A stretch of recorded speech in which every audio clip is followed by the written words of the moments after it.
Maynard. I've made it just in time. Oh, I'm here in the Maynard canteen in your international studios. But I've made it just in time to tell you the vital news. What's that we've run out of hundreds and thousands sandwiches? Well, that too. Oh.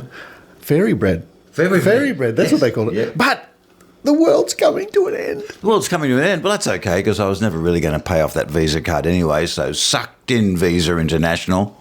But listen to this. This is all over TikTok. Oh my goodness, I just had this crazy thought. Listen, the rapture is going to happen September 23rd to the 24th. But if we have 3 days of darkness beforehand, then on 9/23, September 23rd to the 24th, when Jesus appears to come get his brides, the light from the rapture reveals what was hidden. Because September 23rd, as I've been saying, is the day of the unveiling. What was There's enough, I can't hear anymore. Well, that's confusing. Jesus coming for his brides, 3 days of darkness. Okay, I get that. That's going to a goth club. It's all very confusing, Richard. Yeah, well, look, I mean, the raptures happened before. I just didn't notice. So, how many brides is he getting? I don't know how to answer that question. I'm not even sure. Look, it's a very not. I've never heard brides use it in a non-gendered. But it's good. It's good. Brides can be anybody, I guess. Well, I'm going to buy some new shoes and get the washing in just in case. But you know what? I think He's not getting a toaster from me, I tell you, for all those weddings. That could be very expensive. Well, you've only got one toaster. Why don't we play the theme music and get on with the show? Oh, okay, right, yeah. But look, because I want to hear more about the demons.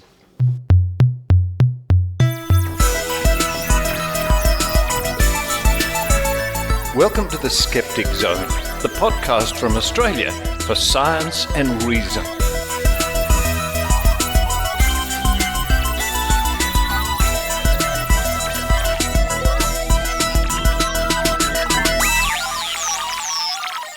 Yes, it's the Skeptic Zone, episode number 885 for the 21st of September 2025. Richard Saunders and Maynard coming to you from Maynard International Studios. That's right. We've just started the beginning of our very Maynard Christmas show 2025, and we recorded all the live acts and things. It's going to go out in December, but we like to get ahead of things here because we're not very good at what we do. Well, we had a good day yesterday. We filmed a lot in your expansive back lot here. We filmed in your studio for the Christmas special. We're going to do some pickups later on, but I think it turned out pretty well so far. Pretty good. People can look forward to seeing our special guest, Olivia Cardboard John. She makes a couple of appearances. Yeah. But what's coming up? I mean, apart from the rapture, we'll all sit by for the 3 days of darkness. We get some more sleep. Well, like I said, 3 days in a goth club, been there, done that. All right. We have an interview with Kate Thomas, Pharmacist Kate, who has something on TikTok where it's like a woo watch. She keeps an eye on the woo out there and comments on it. She's fabulous. She was on the show last week. Well, we played clips of her, but I actually went to interview her. Oh, look, it's great. A person with a degree doing some bunking, always good. And she's a favourite of yours, I know. Oh, look, she's got that real TikTok style, right in your face, big glasses right up in front of the lens there. And look, the thing I like, look, a pharmacist is a great job to have because you can go from anything to work in a chemist, to work in industry, to do testing, all sorts of stuff. And the great thing is she fills my scripts even when I haven't got any. Right. And there's a great one she does where she explains what happens when when you go to the pharmacist and you put your script up and they say, right, that'll be 15 minutes, just sit in this chair, and you think, what 15 minutes to get me a packet of pills? What's going on back there? She explains it. Well, they're checking out your internet history, and that's why there's some stuff you just don't get anymore, Richard. Well, yeah, me, I know, that's right. After that, it's Gone and Forgotten Part 3. This is the series where we look at New Age trends from the past that just never made it. They died a death. Oh, like phrenology. Yeah, pyramid power, that sort of stuff. It just was big at the time. Yep, Australian Democrats, the whole lot. Yeah, that's right. I remember that. Senator Jack Kane with the Democratic Labor Party. There's another one that no longer around. Well, Don Chip, Yep. That's right. And to wrap up the show, finally, we have the TROVE Archives. We're looking at the adventures as reported in various newspapers, of demon hunters, Ed and Lorrain Warren. Look, I'm not a big fan of Australian Football League, but I don't see why the Demons are any more evil than in any other team. I don't know why they have to concentrate on them. No, Maynard. These are the demons with the little pointed tails and horns. That's sort of, those demons. Wow, okay. Well, I guess if you've got time on your hands. Why not? Why don't you can go and do that? All that coming up on the Skeptic Zone today. Maynard, why don't you and I grab a coffee? We'll go out to the back lot and feed the magpies. And later on, I'm going to hunt down my own demons. I may be a while. And while we do that, we hope you enjoy The Skeptic Zone. Wow, that took a while. Okay, we'll do the wrap. Yeah, wait till you hear the whole show.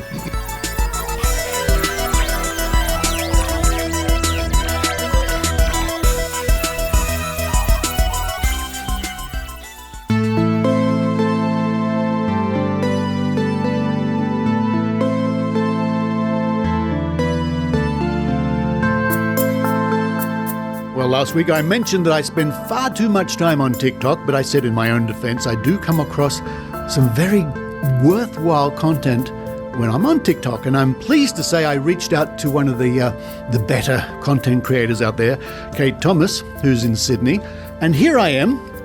We're at the gym. We're just about to work out, but I thought I'd better interview you. Kate, hello. Hi, nice to meet you. Thanks for having me. We are actually at a gym, aren't we? We are actually at my gym. That's right. We're about to get huge. We can try. Kate, for the audience out there, what's a little bit about your background? Well, I've got 25 years in pharmacy. I started pharmacy back in the year 2000, started working in big hospitals, really exciting medicine. Did that for about 23 years and then thought I'll have a career change when my children finish school. So I went into some policy writing and, boring stuff like that, but thought I'd better keep up my currency, my clinical practice. So I started working in community pharmacy, which was a steep learning curve for me. I bet it was. But of course, I mean, the only reason we're sitting here together, and the only reason I know about you is because you decided to go on TikTok. Why did you do that? Well, yeah, you would wonder. I was very proud of the fact that I had absolutely no social media presence. And then I started working in the community pharmacy and very quickly understood that I didn't know much about over-the-counter medications or complementary medications or supplements. And people were coming into the shop and asking my advice and asking for these remedies. And I thought, gee, I better learn. And at the same time, I had a child of mine was sitting in the HSC, and one day she came down to me and said, please, can you make me a saffron latte because it's amazing for anxiety? And I thought, well, I missed that lecture at uni. I don't know about that. And she showed me the little TikTok video where somebody was telling her that saffron lattes cure your anxiety. And I thought, goodness, what is this TikTok? I've heard of it. I didn't have the app. I'd never seen it. So I just went down that rabbit hole and it just, the world of wellness was opened up to me. And with my my skepticism, I guess, and my scientific training and my curiosity. My curiosity, thank you. Yes. That's the core of what we do with the scientific method and skepticism. It's curiosity, isn't it? That's right. So I just started watching some videos. And I was baffled by by some of the claims. I really thought, gosh, these people cannot be believing this. I don't believe people out there are buying this. And then, it turns out that it was. So I thought, one day I'll make a video and nobody will be interested and, it'll just die a quiet death in the corner of the internet. And no, it started resonating with lots of people. There's lots and lots of people out there who are pushing back on big wellness. Big wellness.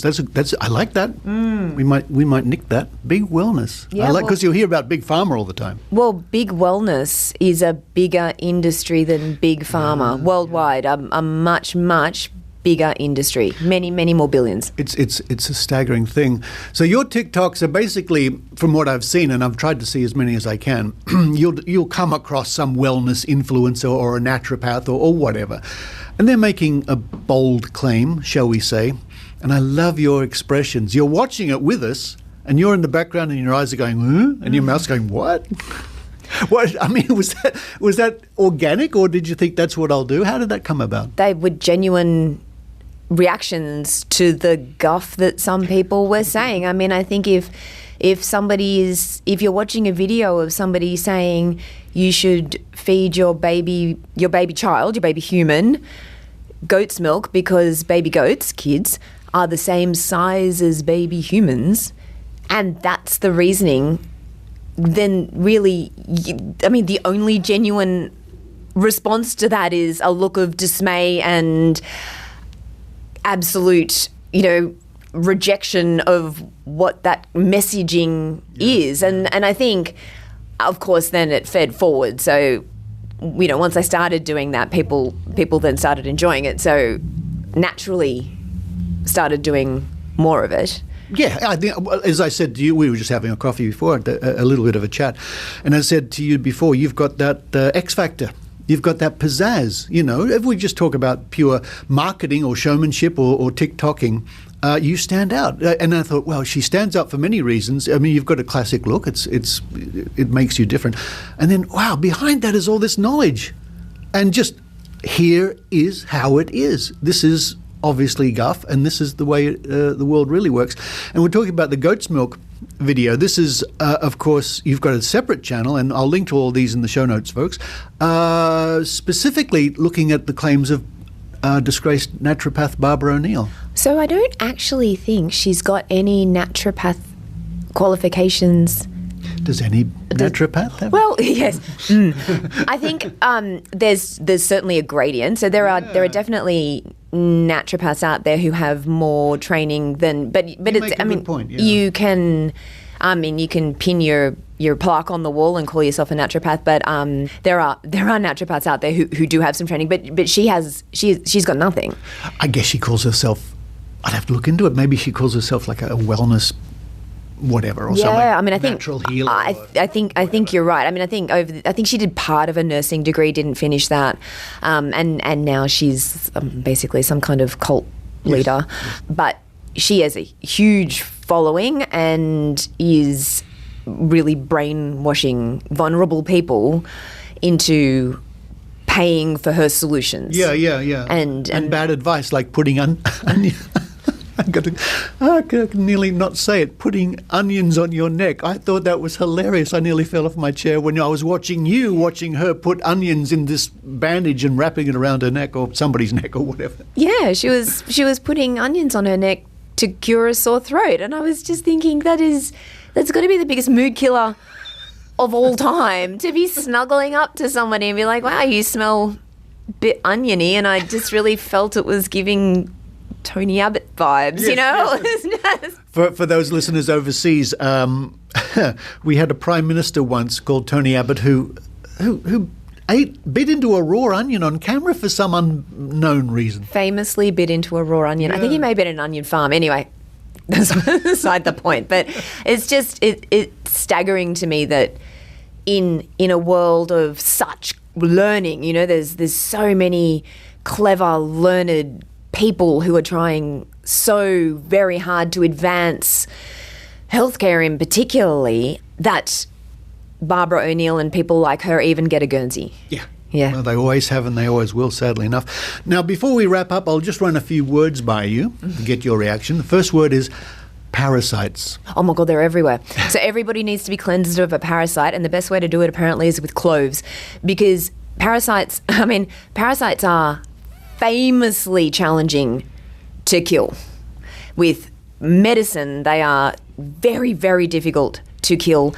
And yet, if you go on TikTok, there's a million parasite cleansers that involve, cranberry juice or clove oil or whatever. And apparently everybody's full of them, which is also not true, just to reassure everybody.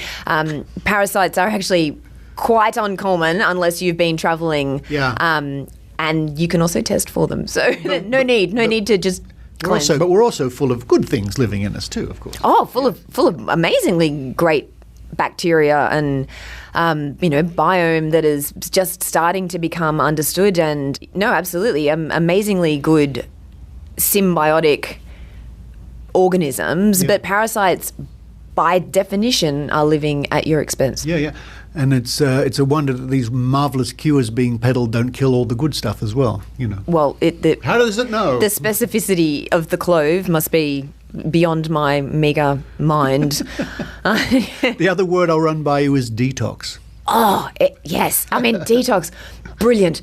I mean, everybody's detoxing from everything. If it's not, a cortisol cleanse, it's a heavy metal detox. I mean, the amount of stuff that we need to be detoxing from is next level. And the amount of money to be made out of selling these detoxes. They detox your wallet, you see. They're exactly. So I think a healthy level of critical thinking is required to really, not understand, but to make sure that people are not being sucked in by some really emotive topics, as well as some really just powerful language that these people use. I mean, you'll notice, we were saying before, in medicine, the language is an absolute. No one's ever absolutely saying something, because medicine works on the most likely, if you come in with a complaint, the most likely thing is this. We investigate you for that. If it's not that, then we'll look at the next most likely thing. But in wellness, it's I know exactly what's wrong with you, and I can absolutely cure it with this, and that's really attractive language to people who. And this thing will also cure all your other problems, or that's one of the red flags we look for. If something's promised to cure this, and this, it's like. No, it just doesn't work. It's like a magic pill, Yeah. I mean, I guess the message I am trying to tell people, if it sounds too good to be true, it probably is. It's like you've been a part of the Australian Skeptics for years, but you were just hiding in the corner, because I think we're on the same page. Kate, where can people go to find out more on TikTok? Come and find me at Prescribe or Pass, which is my TikTok handle, or my sister channel, which is at Debunking Babs, which is just dedicated to Barbara O'Neill, who I love more than life for her rich content of wackadoodleism. And on Instagram, I am at Scripted by Kate. All right, check those out, folks. Kate, a delight to meet you. I'm sure we haven't heard the last of you. Thanks for having me.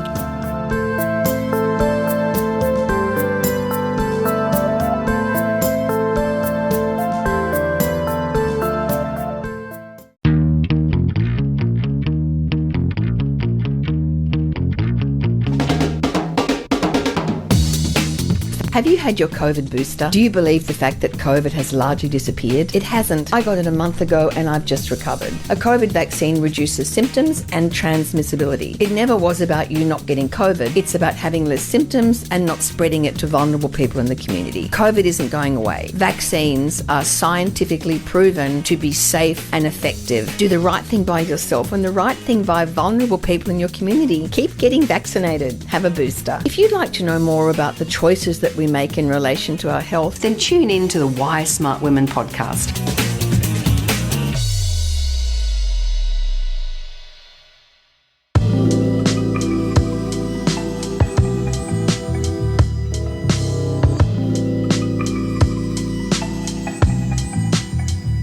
This is part 3 of our series, Gone and Forgotten, from the pages of the Skeptic magazine, where we look at once popular claims in the New Age and so on, and see what their status is today.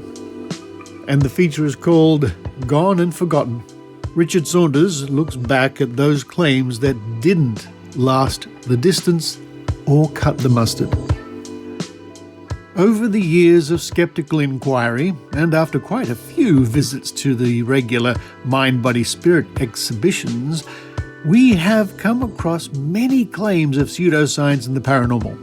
At the time, members of the public and members of the media gave them credence beyond what they deserved. Some have stuck around, even prospered, UFOs and psychic powers to name 2. But many more have died the death of irrelevance and fast fashion. Some might still be around, but only as a vestige of their once high-profile status. Others truly are forgotten.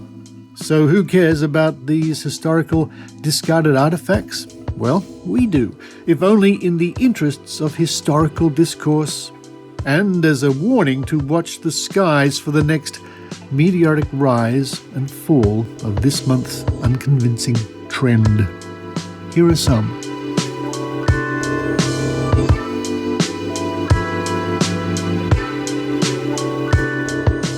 And we begin this week with Nostradamus.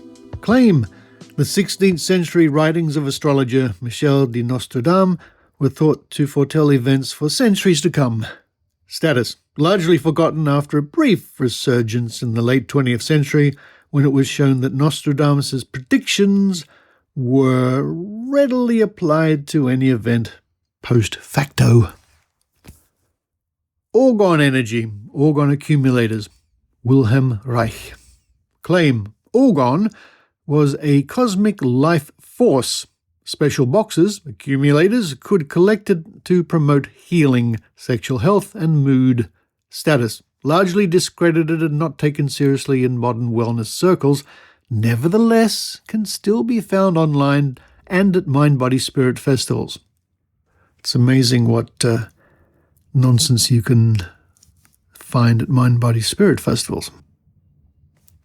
Past life therapy as mainstream healing. Claim: exploring past lives through hypnosis could heal current traumas or phobias. Status: still used by some therapists, but it's fallen from mainstream New Age popularity. Photon belt therapy. Claim: Earth would enter a photon belt, bringing mass spiritual awakening or dimensional shift. Status: a mix of science fiction and metaphysics, popular in the 1990s. Ascension circles, now mostly forgotten. Phrenology. Claim: the bumps in the shape of the skull could be examined and used to determine personality and characteristics. Status: long since relegated to history, is known today primarily through busts available in antique shops. Power balance bands. Claim: a rubber and plastic wristband could improve your balance and your strength, and a swag of other vague health claims. Status: it and many of its clones disappeared from the market after being exposed as a fake on national TV by the Australian skeptics. Psychic surgery. Claim: healers could remove diseased tissue from the body using only their hands. Status: widely debunked as sleight of hand trickery and almost universally discredited today. Although, very sadly, it still goes on. Pyramid power. Claim: pyramids could preserve food, sharpen razor blades, and enhance meditation or psychic energy. Status: largely debunked and forgotten, now a fringe curiosity. Radionics machines. Claim: devices could diagnose and heal illnesses remotely via vibrations or frequencies. Status: still has underground fans, but was largely dismissed by the mainstream alternative health community. Rebirthing.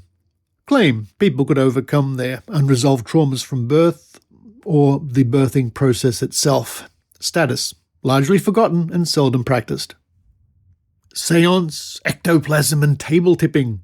Claim: spirits of the dead could be summoned and made to perform tricks such as ringing bells, as long as the room was dark and everybody held hands and believed. Status: relegated to the late 19th century and early 20th century spiritualist movement, seen only today as entertainment. Sirius connection. Claim: human evolution was guided by beings from Sirius, as promoted in channeled texts. Status: a strange blend of New Age and ancient astronaut theory, mostly forgotten or absorbed into fringe UFO beliefs. Spoon bending. Claim: using psychic powers, humans could change the molecular state of metal, normally a teaspoon or a tablespoon, and cause it to deform, bend, or break just by concentrating and rubbing. Status: a relatively simple conjuring trick made famous by Uri Geller, now largely forgotten and unknown to the younger generations. And Tim Mendemad's here, although certain skeptics are known to regularly whip out the cutlery at public events. Tachyon energy products. Claim: tachyons, hypothetical faster-than-light particles, could energize the body, reverse aging, and heal disease. Status: no scientific backing, peaked in the 1990s with pendants and chambers, now mostly vanished. Whole Earth Catalogue and DIY esoteric tech. Claim. Countercultural tech, including solar energy, biodomes, or personal seismographs, could revolutionize society spiritually. Status. Some innovations evolved, but many idealistic DIY tech tools fizzled out or proved impractical. And finally, yogic flying. Claim. One could fly in the air for a brief moment via concentration using transcendental meditation. Status. The fad faded from use by the 1990s as it was discovered that devotees were merely bouncing into the air using springy mattresses and or flexing their thighs when in the lotus position.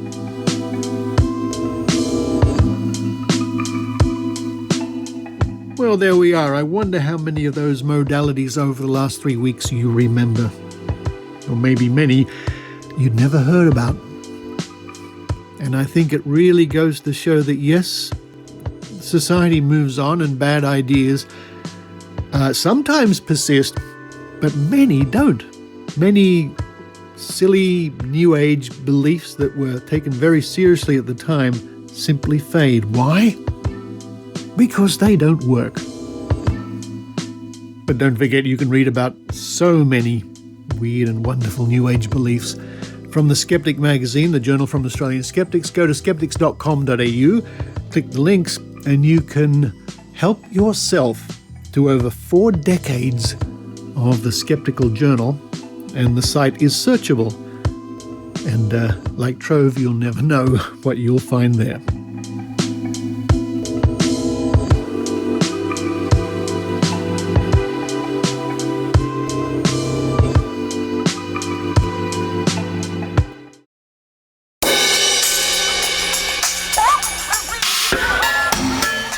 This is Ben Radford and Celestia Ward, coming to you on the Skeptic Zone podcast, one of our favorite skeptical shows. Back on our podcast, Squaring the Strange, we cover topics like cryptids, ghost stories, and other mysterious phenomena. If you like tales of the strange and unraveling them to find out the origins, the psychology, and the allure of the weird, well, you might like Squaring the Strange. New episodes drop twice a month, and our backlog includes folklore, true crime mysteries, psychics, superstitions, conspiracies, panics, urban legends, and more. Find us on all the popular podcast feeds, and if you like us, subscribe. No, subscribe first and download like 200 episodes, then decide later if you like us. Yeah, either way.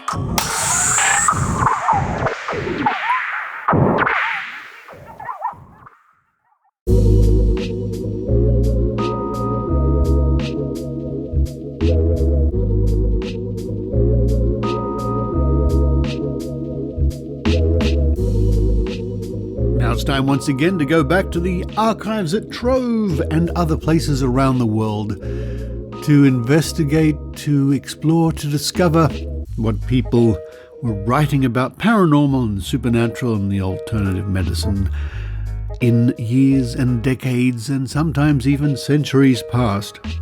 And thank you to all those people around the world who digitize newspapers and magazines. What a valuable job you're doing. Now, not too long ago, the Secretary of Australian Skeptics, Lara Benham, and I went to see a movie called The Conjuring, Last Rites. Now, this is a series of movies, and I had not seen the previous ones, based, sort of, on the exploits of Ed and Lorrain Warren. Now, the movie was just it was billed as a horror movie. It was more just a series of scares.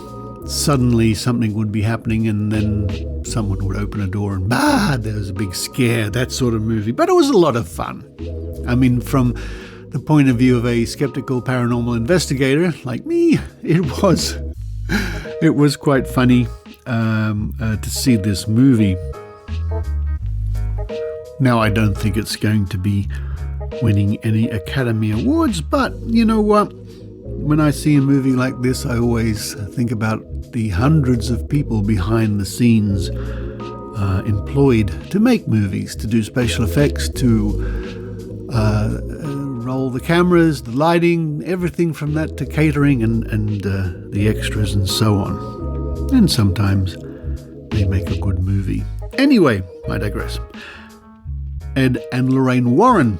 And it's a couple of people I've not really talked about, I don't think, in all the years of the Skeptic Zone. I only know a little bit about them. I've never studied them. I've never looked into them. It's sort of in previous times. For example, Ed was 79 when he died in 2006, which was before the Skeptic Zone. However, Lorraine was 92, and she only died in 2019. Now, who were these people? Well, let's have a look at Wiki. They were American paranormal investigators and authors associated with prominent cases of alleged hauntings. Edward was a self-taught and self-professed demonologist. That gives you an idea. And an author. He did lectures and he was an artist. Lorraine professed to be a clairvoyant and light trace medium who worked closely with her husband. In 1952, the Warrens founded the New England Society for Psychic Research, NESPR, the oldest ghost hunting group in New England. They claim to have investigated well over 10,000 cases during their career. That'd be quite an effort. The Warrens were among the first investigators in the Amityville haunting. Stories of ghost hauntings popularized by the Warrens have been adapted as, or have indirectly inspired dozens of film, TV series, documentaries, including several films in the Amityville horror series and the films in the Conjuring universe. And here's an interesting paragraph now. Skeptics Perry DeAngelis and Stephen Novella investigated the Warrens' evidence and described it as blarney. Skeptical investigators Joe Nickel and Benjamin Radford concluded that the better-known hauntings, Amityville and the Sedeka family haunting, did not happen or have been invented. The article then goes on to talk about individual cases like Amityville and so on. And the section on criticism is interesting. I won't go through it all. According to a 1997 interview in the Connecticut Post, Stephen Novella and Perry DeAngelis investigated the Warrens for the New England Skeptical Society, NESS. They found the couple to be pleasant people, but considered them, with regards to their claims of demons and ghosts, quote, at best tellers of meaningless ghost stories, and at worst dangerous frauds, end quote. They took the $13 tour. They watched the videos and looked at the best evidence the Warrens had. Their conclusion was that, quote, it's all blarney, end quote. They found common errors with flash photography, nothing evil in the artefacts the Warrens had collected. Quote, they have a ton of fish stories about evidence that got away. They're not doing good scientific investigation. They have a predetermined conclusion which they adhere to literally and religiously, end quote, according to Novella. Lorraine Warren said the problem with Perry and Steve is that, quote, they don't base anything on a god, end quote. Novella responded, quote, it takes work to do solid critical thinking, to actually employ your intellectual faculties and come to a conclusion that actually reflects reality. That's what scientists do every day. That's what skeptics advocate, end quote.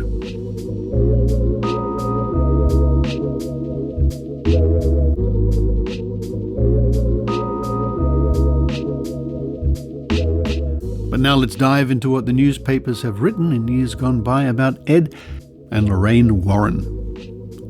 And we start first up in a newspaper called The Hour, dated the 29th of October 1990. And this particular newspaper comes from Connecticut, a place called Norwalk, and people in that neck of the woods might know where that is. And the story is Monroe Ghost Hunters. Ghosts, spirit guides are a way of life for couple. By Anita Lelyvolt, Associated Press writer. Monroe, a green, foggy substance fills a house, and scissors are found mysteriously plunged into the floor. A man is seen by different people in 3 places at the same time. A possessed person picks up a 450-pound statue effortlessly with only his fingertips, and a wide gash opens on his head when the priest informs the rite of exorcism. A pot lifts itself off the stove and spills in the air before shattering. Stories like these are the stuff of everyday life for Ed and Lorrain Warren, a couple in their 60s who have earned a successful living for the past 22 years as ghost hunters, travelling the country to lecture on the supernatural and seek out the earthbound spirits, poltergeists, and ectoplasmic materials they say inhabit the homes of many Americans. Sitting on their cosy living room floor on a grey fall afternoon, sipping tea and eating homemade cake, the Warrens seem at first like an average enough older couple, relaxed and enjoying each other's company. But when their conversation turns to ghosts, exorcisms, and out-of-body experiences, all semblance of the average slips away. We go in and record what's happened, and then we have to solve the problems. Ed Warren says of his work, an interest he says was first sparked by his own childhood experiences living in a haunted house. Once, he said, the ghost of his late grandfather visited him and his twin sister when they were alone in the house, and they lay in bed in terror as they heard the familiar scraping sound of his cane as he climbed the stairs. Another time, a new red lamp his father had bought lifted itself off the table and smashed against a wall. My dad was a cop. He was a very strict man, but he was fair. He would say, "Ed, there's a logical reason for anything that happens in this house," Warren said. He didn't want to be made a fool of or to be thought eccentric. For her part, Lorrain Warren, who describes herself as a light trance clairvoyant, said she first became aware of other realities when she started to see lights behind the heads of some of the nuns in her Catholic grade school. When this began to occur to me, I personally did not understand what was happening. I was brought up in a very loving Irish Catholic home, and no one had psychic abilities, she said. Of course, today I know the lights I was seeing were human aura. But her clairvoyance, she said, didn't emerge with full force until after her marriage, when she had her first out-of-body experience on a visit to a haunted house in New Hampshire. Ed was no different at first. He didn't believe what was happening to me, she said. His exact words were, "She's no clairvoyant, she's my wife," she said. The couple's best-known ghost-busting case is probably the Long Island home of the Amityville Horror movie fame.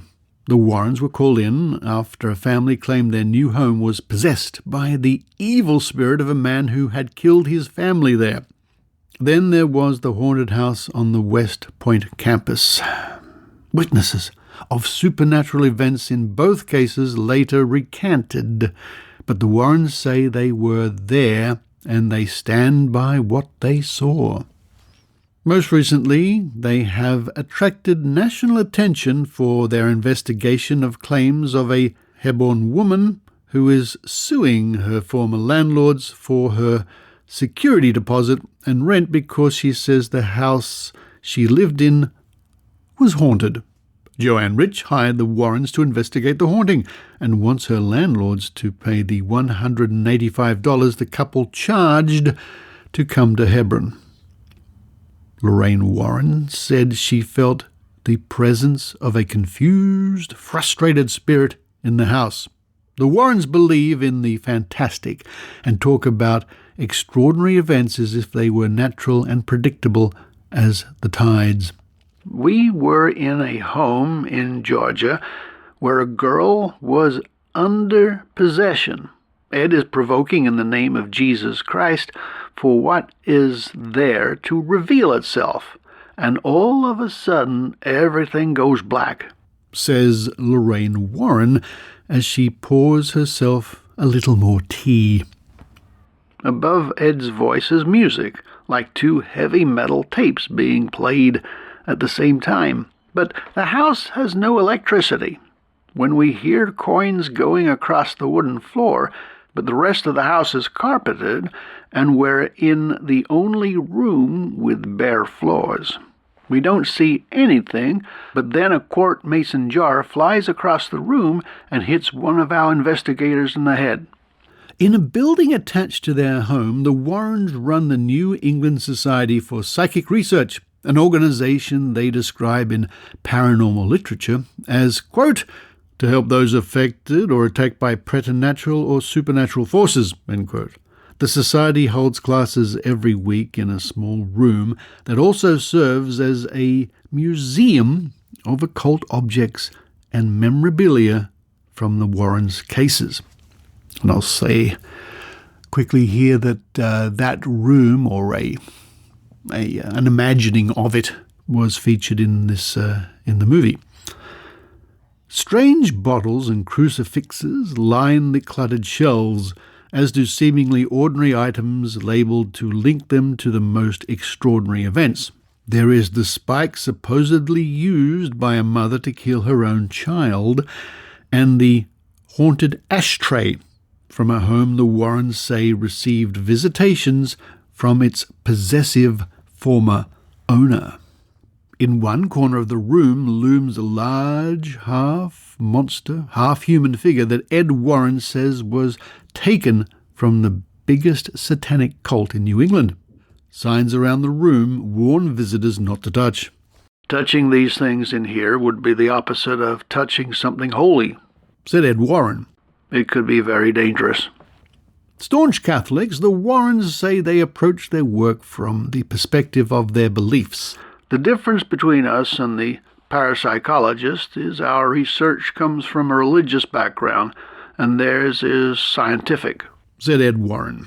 The Warrens have written numerous books about their cases and do not encourage contact with the spirits. And now here's a short article from an Australian newspaper, the Sun Herald, dated the 5th of April 1980. Daring Don's brush with hobgoblins. And the Don referred to is Don Lane, the American entertainer who made a big name for himself in Australia for many years as a popular late-night television host. And indeed, this is the same Don Lane that in 1980 kicked James Randi off his television show because Randi was questioning people such as Doris Stokes and spoonbenders and so on.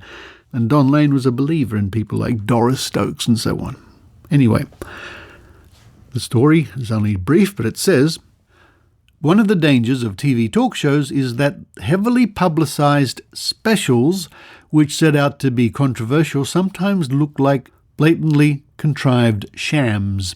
Don Lane's recent dabbling on Channel 9 with the dubious sphere of the paranormal, Doris Stokes last year and the American ghost hunters Ed and Lorrain Warren now, have been painfully embarrassing. Programs like these run the risks of encouraging the pseudoscientific rather than help put them out of business. Ultimately, Lane's shows will destroy his credibility. How can one respect a man who professes open-mindedness but exhibits such crass gullibility? Not that I'm defending Lane or even television up to today, but their main focus is getting people to watch their television programs, not to get to the truth. It's a lesson I've learnt a over the years that the story that get viewers in is far more important than whether ghosts are real or not. And even in the last couple of weeks, one of the morning television programs had a psychic on, because that's what gets the viewers.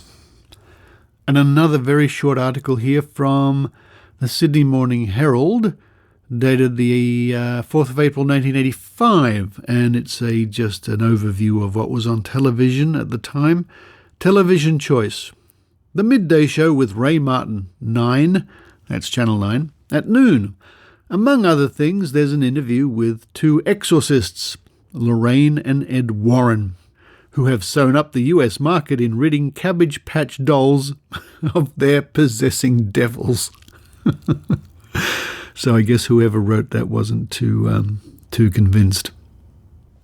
And finally, from the Mid-Cities Daily News, dated May the 18th, 1979. And this appears to be from Texas. Bestseller now movie, Pair Vouch for Amityville Horror, by Fran Anderson. There has been some controversy about what actually happened to George and Kathy Lutz in their Amityville, Long Island home 3 years ago. It's a story that some people across the country may not believe because of the bizarre and baffling events, but Ed and Lorrain Warren can vouch for the couple's supernatural experiences. Today, if you ask us for proof of these supernatural experiences, we'll give you the proof, but there has never been a scientist, past or present, who has disproved them, said Ed Warren, one of the leading demonologists in the United States and a consultant for the Psychic Research Institute in Hamden, Connecticut. It's a natural tendency to push back into the subconscious or not accept something that is terrifying. If someone would have an experience relating to a haunting, you might ask that person 10 years later if he remembers what happened. He would probably respond that nothing happened. It's a natural tendency to forget about it. In the non-fiction bestseller, The Amityville Horror, author Jay Anson describes in detail the haunting and terrifying events experienced during the 28 days Mr. and Mrs. Lutz and their 3 children occupied the 3-story colonial house. The house, which the Lutz purchased for $80,000, had been the scene of the DeFeo mass murder in 1974. Now the story will be told on the screen in American International's release, The Amityville Horror, set to open in the Dallas-Fort Worth area on July 27. The film stars James Brolin as George Lutz and Margot Kidder as Kathy Lutz. Margot Kidder, of course, being famous just before then as appearing as Lois Lane in Superman the movie. Ed and Lorrain Warren believe the story surrounding the house at Amityville because they visited the house shortly after the Lutz family moved out. They participated in an investigation which involved a New York television news team and mediums. It was the Channel 5 news team out of New York who invited Ed and I to go to the home to bring, hopefully, to their viewers the knowledge of what we believed caused the family to flee. In entering the home, I was acting in the role of a clairvoyant and my husband as a demonologist, explained Mrs. Warren. I went into the kitchen where I stood and said the preparation for death had been made there. Mrs. Warren remembered trying to walk up the stairs to the 3rd floor and encountering a force which held her back. It was as if I was going against onrushing water, she said. When Lorraine finally made it to the 2nd floor and walked into the sewing room, she remembered, commenting to the newsman, "I hope this is as close to hell as I ever get." However, when Mrs. Warren walked into the little girl's bedroom, she said she felt recharged and revitalized. While the rest of the group was upstairs, Warren did his own investigating in the basement, after causing religious provocation, using a crucifix and calling the unknown evil spirit to reveal himself. Himself? It's a bit sexist, isn't it? I mean, it could have been an unhappy woman, I suppose. The demonologist said he felt his body being forced to the ground by an unseen force. Maybe it was a friendly cat. Warren said even today those people who visited the house, the investigators and the priest who blessed the house, are experiencing strange events. He mentioned that People magazine reporters experienced such bizarre events as flashbulbs bursting in the house and a car that exploded into flames. The Warrens also reported they have experienced visitations from the, quote, Amityville horror, end quote, as well as a near-fatal automobile accident. According to Amityville history, the Shinnecock Indians used land on the Amityville River as a refuge for the sick, mad, and dying.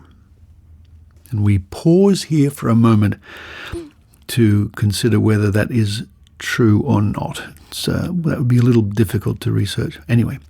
However, the site where the Lutz house was located was not used as a consecrated burial place by the Shinnecocks because they believed the area was infested with demons. Again, we wonder if that's really what this group of Native Americans would have said. However, Ed, who has been interested in the supernatural since he was a small boy, teaches courses in paranormalology, there's a word for you, and demonology at Southern Connecticut State College.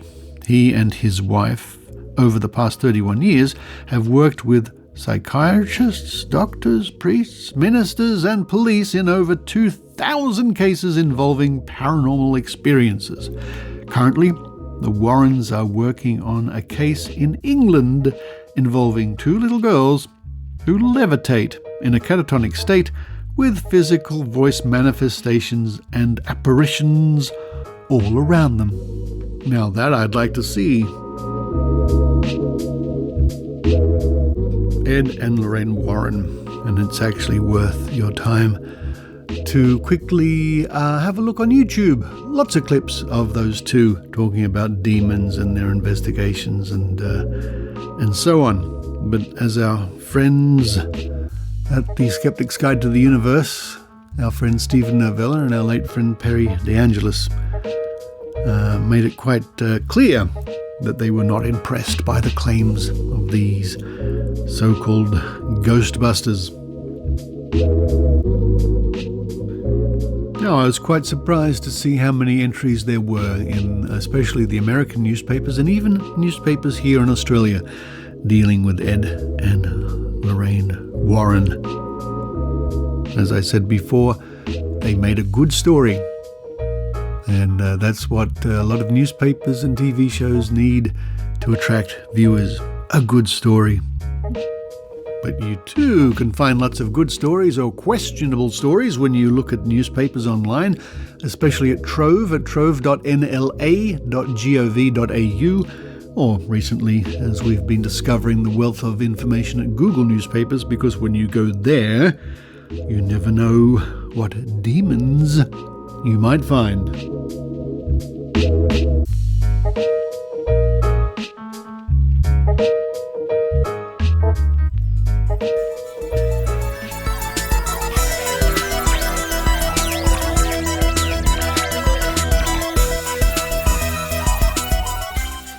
Thank you for listening to the Skeptic Zone this week, and thank you once again to those wonderful people out there who contribute via PayPal or Patreon to keep the show going. Pretty important, Maynard. Oh, look, and I know, because I like to say this because it's a bit self-serving when the actual host of the show says this sort of stuff too, but Richard works hard on this every week. He's doing stuff, he's staying up late, he's talking to people that don't really want to talk to him, and he's putting pressure on them, and that costs money, people. And just hit the tin a little bit, and if you don't want to hit the tin, tap the table, or do all that sort of thing, and or just buy him a coffee online there as well, because people can do one-off donations, can't they? They can. Table tapping, that used to be a thing. Yes. Or table tipping. Yep. You tip at the table, and then you tap the tip. Yep. You All of that. the table tips after you tap it. Look, and my thoughts and prayers go out to the people in the Sexy Fish restaurant in Manchester that were almost clocked on the head by a large sculpture. Yes, I read about it in angry people in their local newspapers on Facebook. There's a Sexy Fish restaurant in Manchester, and a very large sculpture fell down and almost killed 3 people and scared the bahootie out of them. The Sexy Fish restaurant, I think, of all the sculpture, says people almost killed by sculpture in Sexy Fish restaurant was the headline. Go Manchester. The places you find on the internet, Maynard, never ceases to amaze me. It's like all those clips you find of obscure German TV shows from the 1970s singing hits, but in German. That's right. Oh, that was a magpie. That was a magpie out there. Yeah. It's magpie mating season here, and I've got a pair of magpies that visit me, and I give them very healthy insect pellets and live crickets to eat from time to time. There's a packet of dried crickets up there on your So we better get out there and feed them, or who knows, they'll probably poop on something I don't want them pooping on. Anyway, I know you visit some pretty strange places on the internet to find out about sculptures falling on people. And next week on the show, look forward to, in the Trove segment, we're going to be looking at the general supernatural. Wow, the general supernatural. Like not the major supernatural, the corporal, the general. You could be here for a while. So it's an episode about I Dream of Jeannie, because that's got Major Nelson in it. Major Nelson, General Peterson. Yes. He was in I Dream of That's right. We'll talk about, well, Jeannie's pretty supernatural. Yes, exactly. But until then, it's Richard and Maynard signing off from the Maynard International Studios.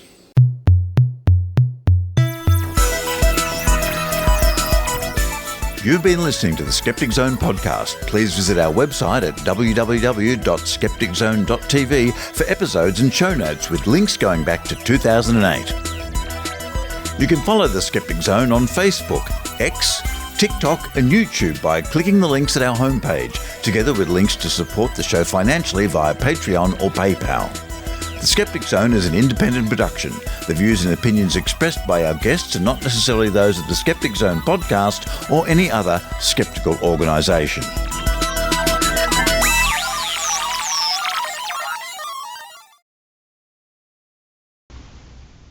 Hello, you lovely listeners who are so skeptical that just because you hear outro music doesn't mean that you believe the episode is over. And you're right. So your reward is a dice game. This is Kat McLeod from Edmonton, Canada. And today I am going to play the dice game. Now, I don't have the fancy dice that were gifted to me from a listener yet, but I should be seeing Adrian in October. So we're going to have a really fun, math-heavy dice game when I get those. But for today, just regular dice. So I'm going to use a 6-sided die, an 8-sided die, a 9-sided die, and a 20-sided die. Let's start with the 6. Any predictions? I'm going to go with a 2. Oh my goodness, it's a 2! I'm clearly psychic. How are you? Are you psychic too? Alright, which die is this? This is the 7-sided die, I think. Any guesses? I'm going to go with 7. Okay, y'all are going to think I'm lying, but it's a 7. Clearly, I'm really, really psychic. Ooh, I should buy a lotto ticket. No, that's a waste of money. Okay, now we've got the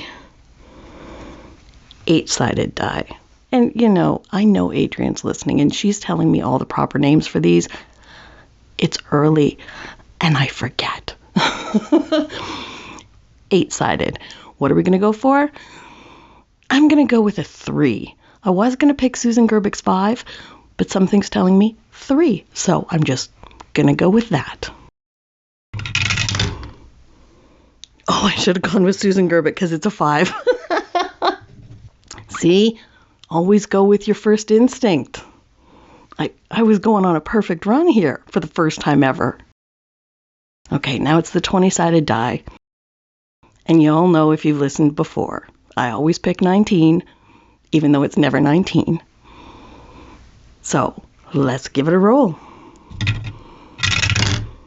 It is 11.